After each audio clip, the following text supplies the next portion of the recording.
Salve galera, beleza? Jorge Valpassos, Lampião Game Studio aqui e hoje a gente vai falar sobre Desafiantes, um título que foi publicado pela editora Pensamento Coletivo e que nós, do Lampião, trouxemos aqui, né, um título do Joe Prince e que o objetivo desse vídeo é explicar um pouco, falar um pouco sobre esse jogo que terá uma nova tiragem. Cara, se você gosta de histórias de superação, histórias de drama, e se você gosta de alguns dramas que se relacionam com um certo jogo sujo num submundo, você vai curtir Desafiante. Qual é a grande sacada? Apesar de ter uma imagem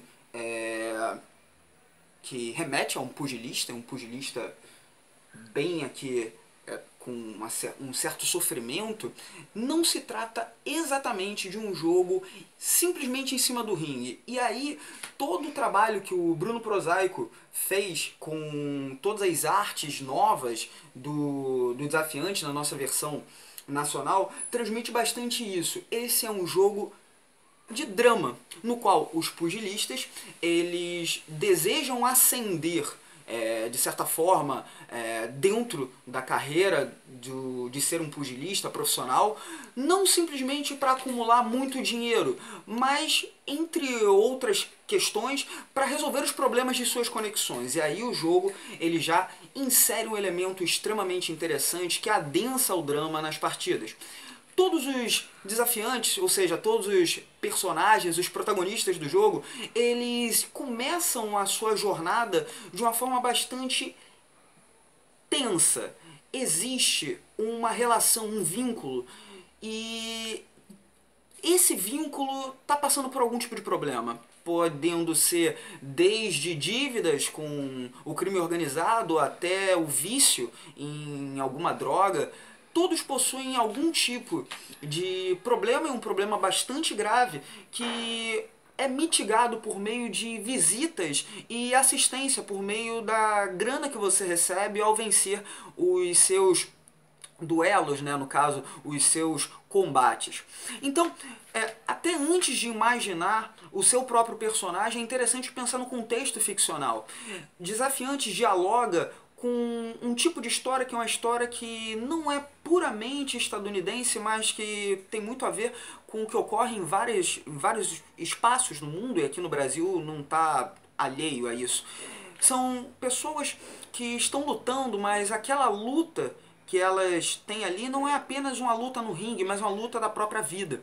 Se a gente der uma olhada, né, nos atributos que você possui, a ficha de personagem do Desafiante, ela é dividida em duas partes. Não sei se vai dar para enquadrar direito. Aqui eu tenho esperança, dor, grana e reputação. Sabendo que a reputação vai se relacionar com o seu plantel, a sua ascendência no boxe profissional. A dor se relaciona com não apenas as perdas, mas as agruras, os aprendizados por meio da dor e dos problemas que a vida lhe coloca. A grana vem através dos seus serviços, né, os seus trabalhos, os seus bicos que você tem de ter, e também as vitórias nas suas competições e também as apostas. E aqui tem a esperança. É muito importante falar da esperança e olhar que ao lado dessa parte da ficha de personagem você tem outra que é especificamente para o combate. Essa parte aqui é uma parte super interessante porque ela vai determinar o epílogo da sua personagem, né, do seu desafiante. O que eu quero dizer com isso? Quero dizer que esse jogo ele é um jogo que tem um fim.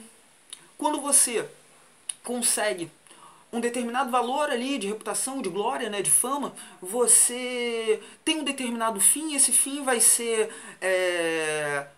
enquadrado, ele vai ser engatilhado mediante a quantidade de esperança que você tem em relação à dor, em relação à grana, e isso tudo vai lhe dar um epílogo particular.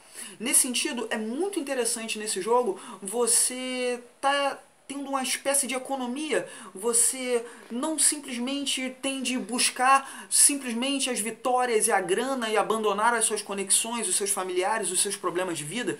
Você é uma pessoa complexa em um mundo muito tenso, e nesse mundo, inclusive, a própria estrutura do boxe profissional está envolvido com problemas em relação a apostas, resultados acertados. Tudo isso faz parte do drama, vai adensar as suas partidas. Aí você deve falar, nossa, então o mestre de jogo para desafiantes, ele deve ser uma pessoa que vai ter de mobilizar o drama de todas as personagens. Então, Desafiantes é um jogo que partilha a responsabilidade da narrativa. Ele é um jogo de narrativa compartilhada, na qual não há apenas um narrador, não tem ali um mestre de jogo. Mas essa figura ela é alternada e há um equilíbrio desse papel conforme o jogo avança. Não há, em relação ao sistema de jogo, você vai precisar de um baralho comum e de algumas cartas que determinam o seu estilo de luta, que são as cartas de tática, que o desafiante porta, né? Elas vêm junto ao desafiante, para decidir os combates. Você vai ter de indicar qual é a sua tática no ringue, que pode ser movimentos ilegais, esquive pêndulo, trabalhar os jabs ou socos constantes. Essas 4 posturas, por assim dizer, elas vão lhe conceder mais dano ou mais possibilidade de acerto, né, que é o controle. E isso está bem voltado ao combate no ringue. Mas existem combates sujos que ocorrem na rua, aquela briga de rua, isso também ocorre. Mas ali não há esse tipo de tática. Mas a questão é a seguinte, então o jogo ele só vai ter essa relação da vida e dos problemas comuns e do palco, dos holofotes, das transmissões televisivas? Pelo contrário, tem um elemento que é um elemento muito interessante no Desafiantes, que é a própria marcação da luta. Você vai buscar desafiantes até chegar a defender um cinturão e tal, etc. E nesse momento tem um sistema de apostas. Você vai ter os outros personagens, inclusive, apostando grana em quem vai vencer e quem vai perder, e você vai ter uma recompensa, ou seja, mesmo quem não está lutando aquela luta ali, inclusive pode ter jogador contra jogador, não há problema nenhum, um lutar contra o outro, faz parte, inclusive, do drama, deles se conhecerem, mas por vezes um lutar contra o outro. Mas é interessante que esse mecanismo de inserir a aposta para os demais vai engajar todos os jogadores, mesmo em uma luta de um terceiro. É muito interessante isso. Agora, melhor do que ficar simplesmente resenhando e apresentando esse jogo é dizer que o Lampião Game Studio trouxe essa versão com todas as artes novas. Opa, peguei aqui. Com todas as artes inteiramente novas, tá? Toda a parte aqui de diagramação, novas ilustrações, bem interessante aqui. E que, mais do que toda essa nova roupagem, o Lampião também tem um suporte, com vários materiais extras, novos cenários, hacks, várias possibilidades de jogo, utilizando o Desafiante. Porque o Desafiante, se você olhar assim, nossa, é um livro que possui menos de 50 páginas, mas os elementos que estão aqui, sobretudo em relação ao enquadramento de cenas, você ter cenas que têm um determinado objetivo, tem condições de vitória, por assim dizer, elementos de vitória parcial, problemas, tudo isso pode ser portado para outros jogos e ele não se encerra nesse jogo. Por isso que nós criamos tantos materiais de suporte, materiais extras. Agora, eu já apresentei um pouco aqui o jogo e entrando no blog do Lampião você pode saber um pouco mais, mas melhor do que simplesmente ouvir é jogar. E a chance de você ter esse jogaço e poder se divertir com seus amigos está aí. Garanto um Desafiante.